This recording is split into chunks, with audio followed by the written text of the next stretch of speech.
एक उस जमाने की बात थी, पटना की कहानी है ये। एक लड़की रोड में खेल रही थी। अचानक से दो जोम्बो उसके पीछे लग गए। लड़की भागती रही, लेकिन वो जम्बो उनके पीछे पीछे जाते रहे। लड़की भागते भागते एक मंजिल पे पहुंच गई और ऊपर एक हेलीकॉप्टर उसको बचाने के लिए आया था।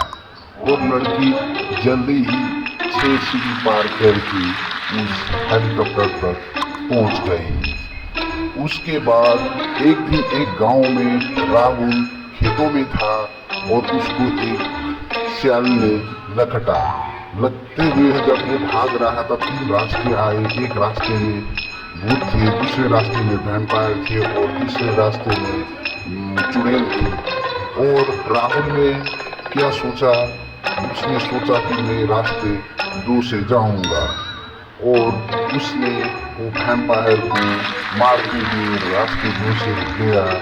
और जाने के बाद राहुल को उस गांव के लोगों ने बोनस स्वरूप डिपॉजिट करने वाला USD 500 का पुरस्कार दिया।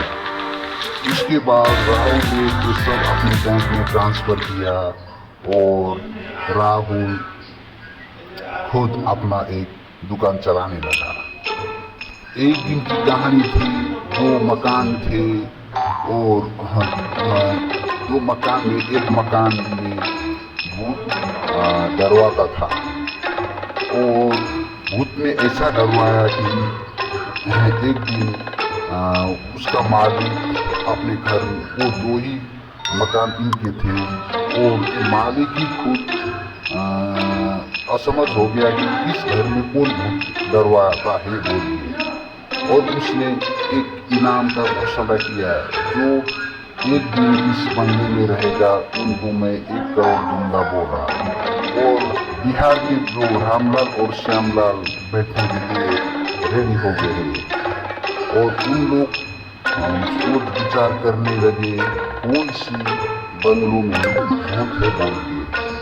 और वो दोनों एक दिन रात को चेक करने गए और उन्होंने आखिर में पता लगा लिया कि बंगले 2 में भूत रहता था बोल के। ये बात है क्योंकि वो उसकी वहाँ से पता चला, उसकी जो पैर है पैर से पता चला। इसी वजह से वो उस दिन वहाँ बैठे और एक हांस की बच्चा लेके आए और रात को हांस को छोड़ दिया उन्होंने, ताकि हांस की आवाज़ से उन्हें कुछ पता ना चले, भूत का डर ना लगे।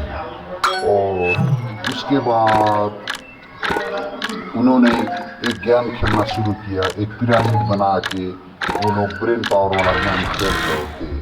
खेलते खेलते वो लोग सो गए और उसका राहुल का दोस्त फिर से मजे से वही पिरामिड वाला गेम खेल रहा था, लेकिन वो गेम पूरा नहीं हुआ। और फिर भी राहुल को नींद नहीं लगा, वो खेल रहा था। ये बात सुनने में तो अच्छा लगता है, ये फिल्म देखने में भी तो अच्छा लगता है। अब दूसरी बार फिर